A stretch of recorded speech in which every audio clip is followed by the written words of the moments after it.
Chef Jonny. Oh my God. Hello.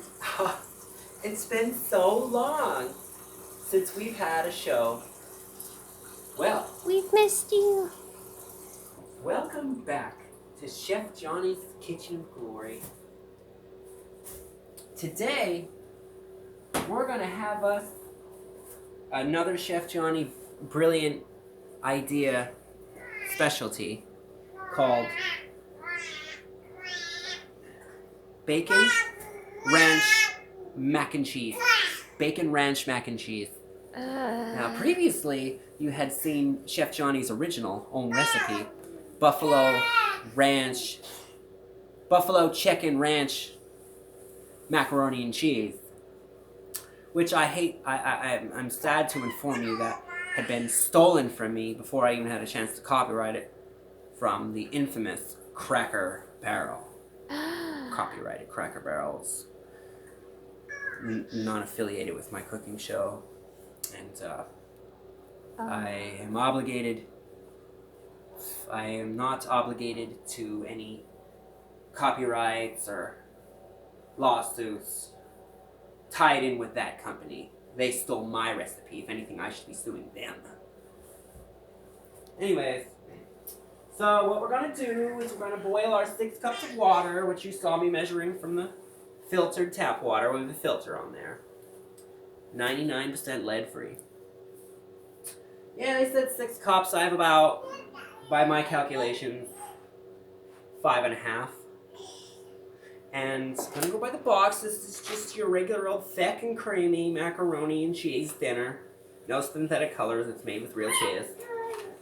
I'm going to need 6 cups of water, half a cup of 2% milk. Half a cup of 2%. Well, I don't like 2% because it's just not, it takes away from the thick creaminess. Anyways, we got some name branded whole milk here. So, half a cup of 2%. Now, I like it thick, so I don't know if I'm going to do a half. I might just do a little bit less than a half a cup, just under the line so it gets even more thick. Now, we have our bacon that we made yesterday, and it was really, really fatty. It was barely any meat, just all fat. So I kind of threw away that nasty fat. Ugh. We want thick, lean, chunky bacon.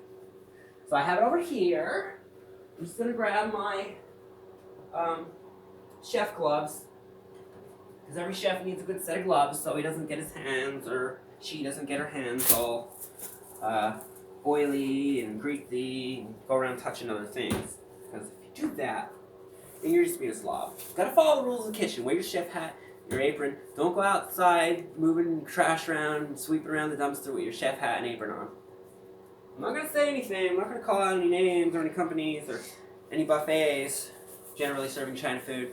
But I've seen things go down where people are like, you know, they take their little smoke break, they go out, oh, there's a little bit of garbage next to the dumpster, grab me a little scrub brush, clean it up, while they're wearing their cheffonier clothing, you know.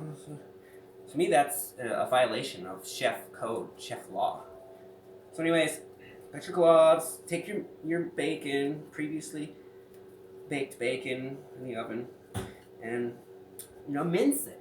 You're going to mince the bacon, but you want it to be a particular size, about the size of a thumbnail, so you can still crunch and chew on that chewy, delicious bacon. You don't want it too small, because then you know it'll be in there, it'll flavor it, but you want to be able to chew on that tough, thick bacon. So I'm mincing it with my forefingers, you know, tearing it at perfect intervals. Oh, it's just what takes the longest, you know. I mean, if I had a bacon shredder, I would use that. You know, they make them specifically for mincing bacon, but I just can't afford those things. Sometimes, you know, we're in a recession right now. They won't say it, but I'll tell you right now, we're in a recession. I mean, our sleepy president of the United States of America is just, he hates Chef Jonny's Kitchen of Glory. I know he does. He won't admit it. I had emailed him and said, Mr. President, When are you gonna end this recession so I can buy good ingrediente and a bacon mincer so I can make my bacon ranch macaroni and cheese? He didn't even get back to me. Didn't even respond.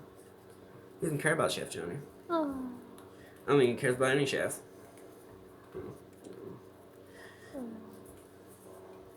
All this talking I'm doing. Maybe I should tell you more about our ingrediente. I believe we got this from Aldi's. Like I said, it was about 90% fat. So I threw most of that away. That didn't hit any stainless steel, so we're okay. If it hits the floor, if it touches any stainless steel, those are the things you want to avoid and ignore, because those, are big germ carriers, bacteria, germs in there while you're chefing. That's what makes people ill. So yeah, I got my sterilized plate and my chef gloves. Just mincing and shredding. So you're up to code here Oh, in the kitchen of glory. Oh, jeez, I wrote the code. I invented safety. Safety is my number one concern here at Chef Jonny's Kitchen Glory. Anyways, I'm mincing while our water's starting to boil. We're going to boil our 5.5 cups of water. We're going to boil our macaroni. We're going to drain the water. We're not going to rinse the macaroni. You don't want to rinse that. You know how other chefs, when they're making elbow macaroni or specifically spaghetti or linguine, they take it, they lob it at the wall, and it sticks to it. That's how you know you've got al dente. Yeah. Ew. I don't have to do that. I know. I just know when it's done. Like I said, I'm a professional. I've been chefing for a very long time, since I was a wee little lad. Mom and Dad taught me how to cook. Bare bones. Dad come home with a whole deer. Chef Jonny was a wild man when he was younger. He used to eat wild animals. Raw wild animals. And I had said about this in previous episodes. About not being a vegan. Eating Oh yes, I remember. Eating some deer meat once in a while, or some cow. Whatever you can get your hands on. Nothing wrong with eating a little bit of frog or snake here and there. Now I'm not gonna say go ahead and be a total carnivore, because that would just be wrong. This looks good enough to me. Jeez. I got my milk. I'm gonna get my butter, and measure all that out, and we'll be back with you for the end result, or maybe halfway through. We'll see.